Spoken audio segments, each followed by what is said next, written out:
So it looks like we got our October surprise a little early. Now everybody wants to talk about taxes. Fun fact, nobody enjoys paying taxes. But we do it because A, we don't want to go to jail, and B, because it's our duty to pay for all the stuff that we enjoy every day. So let's go ahead and talk about why people don't like taxes. Get a libertarian point of view. Taxation is theft. Some of you might immediately get up in arms and want to argue about this simple statement, but I'm going to go and take it to this point. If someone is taking money from you for a purpose, that purpose could be roads, it could be for the military defense, it could be for general welfare of the country, hurricanes, natural disasters, so on and so on. But you see our politicians just enriching themselves, wasting money, helping out corporations and not taking care of the citizens who pay their salaries. This is the whole conversation about taxation is theft. Look at that Republican view. It's simply about how can I pay as little taxes as possible to make my life more productive and keep the money I have to spend the things for my life. That's the Republican view. The problem with this is when you cut taxes, but you're still spending money hand over fist, military spending, waste, so on and so on, you get deficits like we have now, like the one it's been ballooning the past 4 years. And I'm not even going to put this all on Trump. It's been going on for a while, but now we're at a peak for the amount of money the country owes. And you factor in the money we're not taking in, it's going to keep growing and growing and growing. Democrat view.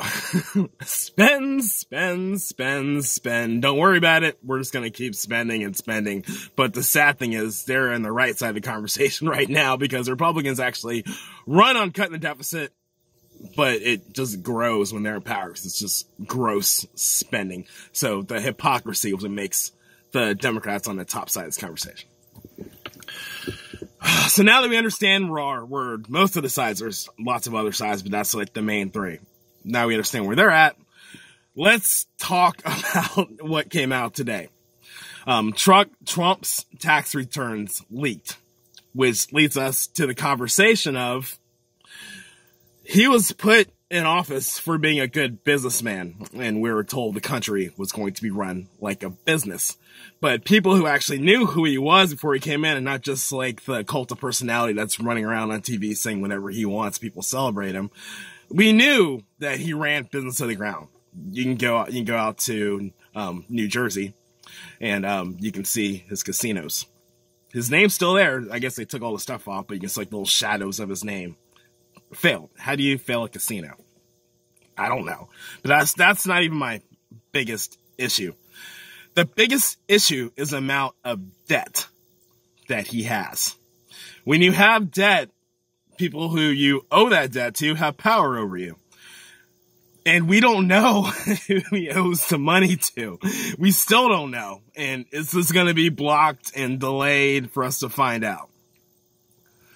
These are questions that we need to ask ourselves before we carry our flag, before we talk about owning the libs. These are the logical questions we need to ask about how did this guy get in office with this much debt? Like, I've gone through security clearance stuff before, and if my debt was that high, I'm not getting that clearance. It's that simple, but the President of the United States of America has that debt. Let me get the exact number on that debt. $421 million. How did this happen? How did we get here? We got here because we stopped caring. We got here because we'd rather punch the other tribe instead of thinking logically about how we select the people that lead our country and honestly lead the free world. We're a mess. It's a circus. We know this. Even people supporting him know this. That's why they did it. But guess what? We have a chance to right the ship. No, we can run around and talk about, oh, I don't like Biden, I don't like Trump, I don't like either one of them, I'm not voting. And then you're going to be stuck complaining about the mess that we're in and who's representing our country. You honestly have no right to complain if you don't vote. It's that simple. If you don't vote and we got another 4 years of this and I hear you bitching, I'm going to check you. I'm going to check you hard. I don't hear this crap about third parties. They weren't going to vote left or right anyway, so just leave them alone. So I'm directly talking to people who say they don't vote. If you don't vote, you can't bitch. If you don't vote, you can't talk about the protests and black men getting beaten up by police or killed. You can't talk about that if you don't vote, because you had a chance to put people in office who actually care about this stuff and are going to put legislation through for it, or you can just keep doing the status, not vote and let the status quo, and you don't have representation in the country. That's just the way it is. So, taxes, we don't like it, but we pay them.